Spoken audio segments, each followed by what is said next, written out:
өттү сиздин оюңузча? Мен болсо пастеризация деген бул нерсе болбош керек. Себеп дегенде баардыгы мыйзамдуу болуш керек.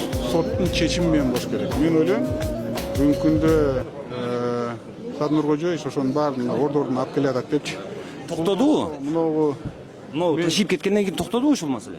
мен байкаганыма караганда бул толук токтоду деп ойлойм. Себеп дегенде Садыр Нуркожоевич бир топ жерде айтты, болду, ушу менен баары токтош керек депчи. Анан мынагу 6 жылда болгон нерсе, мынагу культуризация болду, муну элдин баары күбө болду дегенечи. Ошол аша чаап кеткен жокпузбу 6 жылда? Ойлойм да, бул мына башындагы мындай ар бир ушу бийлик келгенде бир немелер болот дегендечи, бир определенный кадамдар болот. Бирок культуризация деген нерсе болбош керек. Бул инвестицияны артка тартат да. Себеп дегенде адамдардын мүлкүн жөнүндө тартып алып берсе, анда инвестиция болбойт мамлекетте. Ошон үчүн мындай өнүгөбүз, өсөбүз, рынок шартында жашайбыз десек, анда баардыгы мыйзамдуу болуш керек. Ким болбосун, жагабы, жакпайбы, ал киши туура сүйлөйбү, туура сүйлөйбү, баардыгы мыйзамдуу болуш керек. Бирок азыр элдин арасында мынтип атышпайбы? Жанагы менчиктештирүү убагында мыйзамсыз болгон тиги бу депчи. Ошодон улам кустуруш керек деп. Мындай да, бул эси мынакей ошол убакта бул мыйзамсыз болсо, мындай бар да, мыйзам бар да, срок давности дегендечи. Срок давности өтсө, ал мыйзамдуу, ошол убакта эч ким аны болсо кайтарбаса, бул мыйзамдуу болгон да. Мисалы эле быйыл деле быйыл дептир, мынакей кустуризация болду. Мында бир аз убакыт өткөндөн кийин мында мыйзамсыз деп тааныса болот.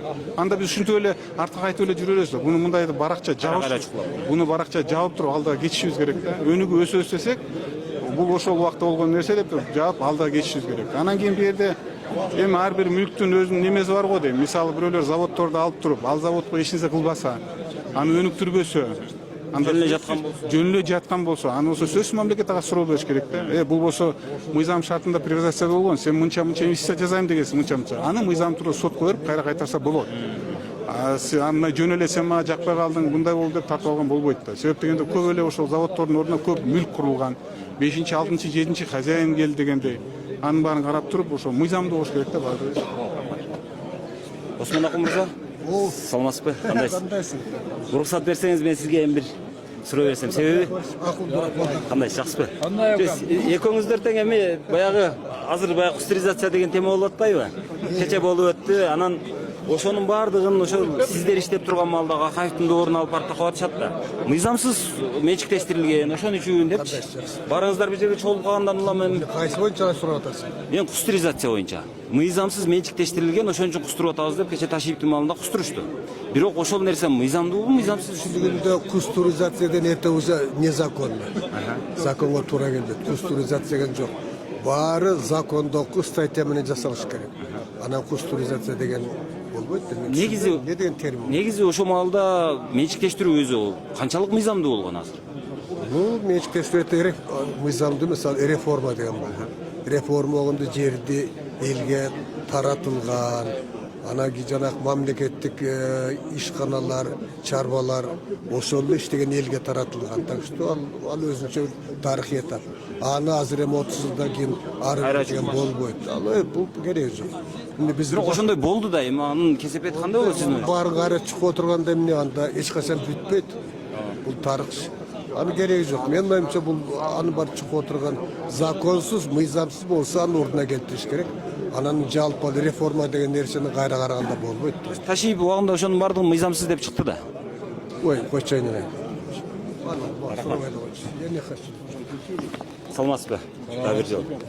Сизден дагы бир пайдаланып сурап калайынчы мен. Сурай бер. Убагында мен академияда соккон экен. Мен уктум, бирок өзүм көрүп алгам. Журналист ошондой болуш керек. Мен маселен баарын түшүнөм. Ошондо. Бирок жакшы туруп. Жок, көрүп жүрөм такайлы. Окуп жүрөм. Рахмат. Бааны кыргыздарга барып келдим го Кытайга. Мени азыр мынау барыңыздар чогулуп калгандан улам сурап атам. Жанагы бизде жалчыган экономика жок экен. Эң чоң деген заводубуздун эми капитализациясы ашып барса бир 50-60 миллион доллар экен. Азыр Ташиев болсо жана 4 миллиард кустурдум деп отчет берипти. Негизи эле ошо маалдагы сиздердин Акаевдин маалындагы ошо сиздер иштеп аткан маалдагын баардыгын мыйзамсыз деп чыкты да ал. Ошол чындап эле мыйзамсыз болгон беле?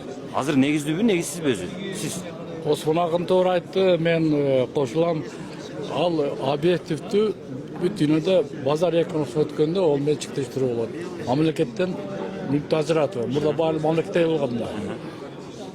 жалпысынан мен ошол менчиктешүүшү колдойм, бирок мен мурда жазганмын, айтып жүрөм. Ошону ишке ашырууда чоң кемчиликтер кеткен.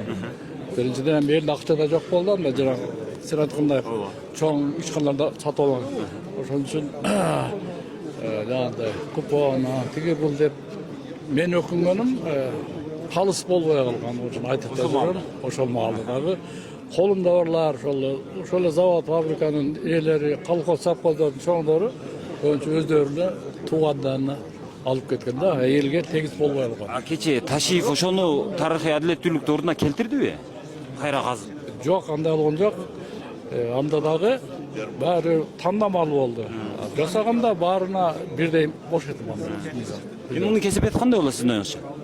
Кесепети жана осуна айткандай туура эмес болгон иштер сот тартибинде каралыш керек, сот менен.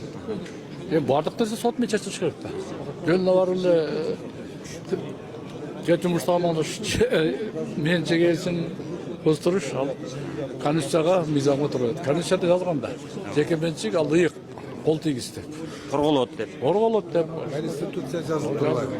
Конституция. Биз эми конституцияны деле баягы кайра өзгөртө берип, Эми ал дагы туура эмес. ардеме кылып атпайбызбы? Кыргызстан бизде ошо Конституцияны өзгөртүш, анан тез шайлоо, референдум өткөрүш жагынан биз рекордсменбиз. Антпей мындай мыйзамды сыйлаган иш андай жасабайт баарыбыз ошондой. Азыр мына иш чара башталып калды деп атышат, ошого мына токтоп